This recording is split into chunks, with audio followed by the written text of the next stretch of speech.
नमस्कार मित्रांनो, आज आम्ही इथे या फॉरेस्ट वनक्षेत्रातलं जे इथे गार्डन आहे इथे वेगवेगळ्या प्रकारचे झाडं आहेत आणि इथे बघू शकता तुम्ही इथे काका आहे. तर काका, जसं मी यशवंतराव चव्हाण मुक्त विद्यापीठ येथे मी कार्यरत आहे एक समंत्रक म्हणून, आणि आम्ही एक सर्वे करत असतो की दरवेळेला आम्ही म्हणजे वेगवेगळ्या प्रकारची माहिती नेत असतो, एक क्षेत्रीय प्रकल्प असतो. तर त्यानिमित्तानं जसं आम्ही एखाद्या त्याला भेट देतो, तर जसं माझा या मार्गे प्रवास झाला होता या ठिकाणं, तर मी अचानक तुमच्याकडे आली, म्हटलं इथे थोडीशी माहिती घ्यावी. तर तुमचा परिचय पण द्या. तर तुमचं नाव सांगा मला. महादेवराव पंधरे. म्हणजे तुम्ही सातदेव येडूंगवाले आम्ही सहादेव आहे.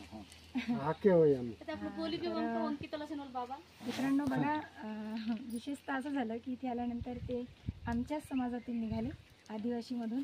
तर आमच्या इथं जमातमध्ये असं असते की एक सहादेव आणि सातदेवचा एक प्रकार असतो, आणि विशेषतः इथे आल्यानंतर काकांचं म्हणजे मामाजी लागतील मला, कारण आमच्या याच्यात एक आते मामाचं असं नातं असतं. तर ते सातदेव पंधरे म्हणून आहे. तर जय सेवा मामाजी. आणि तुम्ही हे सगळं जी इथली सेवा करता आणि हे सगळं झाडांचं राखण करता, इथे येऊन मला खूप छान वाटलं. हे माझे बाबा आहे, पांडुरंग आहात. आणि आज इथे आल्यानंतर आता आम्हाला तुमच्याकडून माहिती हवी की तुम्ही कोणकोणत्या प्रकारची झाडं लावलेली आहे. लिंबाचे आहे, हां, आवळा आहे, अच्छा, जांभूळ आहे, हां हां, हां ही कशाची झाडं आहे.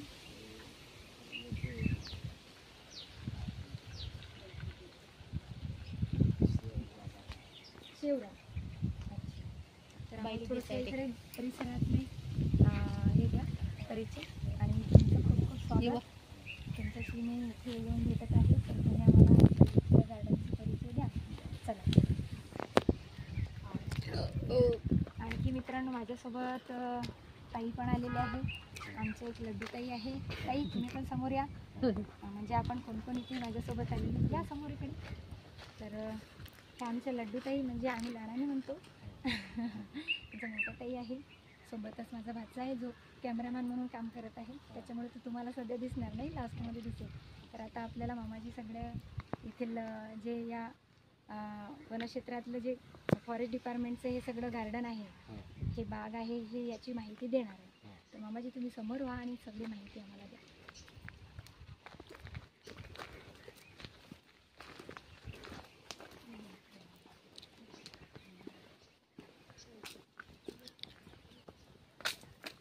तर इथून काही झाडं विकल्या जातात का मामाजी? नाही, नाही. विकत आणलेले. हो काय, हे सगळे इथे शोकेस म्हणून लावले जाते. हो. हां, तिथून आणून अच्छा, विकत आणून हां, लावलं जातं. अच्छा. तुमचं काम असते. आता दिवस वेळपर्यंत पाहावं, अच्छा, 7:30 वाजेपर्यंत. हां, नंतर दुसरा सकाळी रात्र दुसरा. तुम्ही तिकडे ठरले जाता का तुम्ही जाता? येणार विकत आहे. हां, आता वनवैभव लिहिलेला आहे इथे. तर वनवैभव, तर जसं आता इथे तुम्हाला जो वैभव प्राप्त होऊन आलेला आहे, मला कसा अनुभव आहे इथला, कसं वाटतं दिवसभर? मस्त मस्त लागते, मधुर राहते. हां, सकाळी आज लग्न होतं. हां, हां हां. मग आता ही जी झाडं लावते, हे कोणाला वाटतं दिलं जाते? आता कोणी सामान्य माणसाला त्यांना नाही मिळत हे झाडं.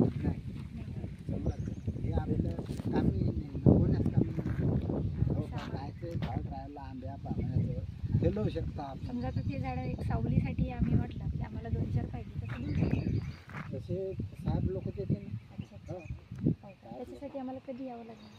त्याच्यासाठी झाडाचा उठाव होतो की नाही? हो हां, हो पाणी चालला चालली ना, हो. हे झाड काहीच नाही राहत. नाही काय, पूर्ण जाते. हो हो का? मग आम्ही जर आलो तर आम्ही याचे लाभार्थी राहणार का? आम्हाला भेटेल का? भेटते. अच्छा. नाही, आम्ही झाल्यानंतर खूप मस्त वाटतं. आणि विशेषतः असं म्हणतात की आदिवासी समाज हा निसर्गाचा पूजक आहे.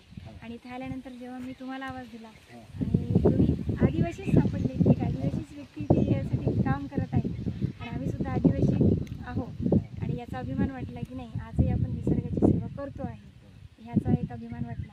आणि हे बघत असताना एक वाटलं. इथे आम्ही येता येता हे आम्हाला पाहायला मिळालं आणि तुम्ही यासाठी आम्हाला विशेषतः हे सगळं दाखवत आहे. अजून आपण पुढं शेवटपर्यंत बघून घेऊया. बघा मित्रांनो, या ठिकाणी हे जे काही झाडं आहेत हे सगळे झाडं फॉरेस्ट डिपार्टमेंटवाले जे आपण रोड्याने जी झाडं बघतो किंवा जंगलामध्ये झाडं बघतो त्यासाठी लावण्यासाठी हे सगळी रोपवाटिका आहे. म्हणून आपल्याला इथे बघायला दिसतं की खूप सारी झाडं इथे लिंबाची आहे, वेगवेगळ्या प्रकारची झाडं दिसत आहे.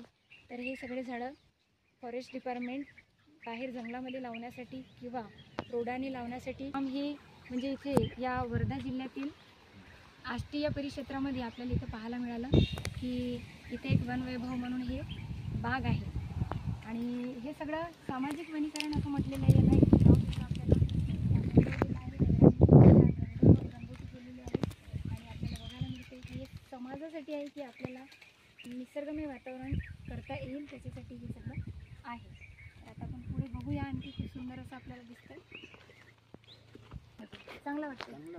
हां हां येत आहे चांगला. आणखी याच्यातून मग तुम्हाला कधी काही सन्मानित केलं जाते का की नाही, तुम्ही ते काम करता तुम्हाला याचा सन्मान म्हणून काही दिला जाते? अच्छा, भेटवस्तू.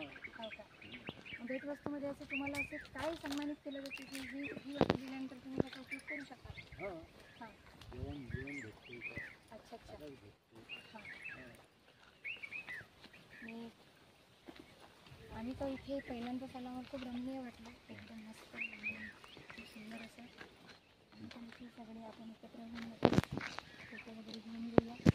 खूप सुंदर वाटलं मला आणि विशेषतः तुम्हाला भेटून या आमच्या मूर्तीला एक दिवस तुमचा गौरव आम्ही आमच्या महाविद्यालयात बोलू. तुमच्याकडे जर मोबाईल असेल तर तुमचा नंबर नक्की द्या. माझा नंबर तुम्ही घेऊन घ्याल. मी तुम्हाला आता लिहून देईन. तुमचा नंबर द्या. हो. मग मी घरी फोन मारा. ह्या नंबरावर तुम्ही नंबर घेऊन घेता तुम्ही. ठीक आहे. हां, ठीक आहे. मी काही ठेवत नाही जो मी नंबर देते. तर मित्रांनो, अशा पद्धतीने ही छोटीशी बाग आहे वन विभागाची आणि आपल्याला इथे पंधरे मामांना भेटून खूप बरं वाटलं आणि तुमचे खूप खूप आभार. तुम्ही आम्हाला इथलं थोडाफार नाही तर खूप बऱ्यापैकी चांगला आम्हाला परिचय दिला आणि पुनश्च आम्हाला येण्याची संधी इथे मिळेल अशी मी आशा बाळगते आणि तुमचे खूप खूप आभार पुनश्च आणि धन्यवाद.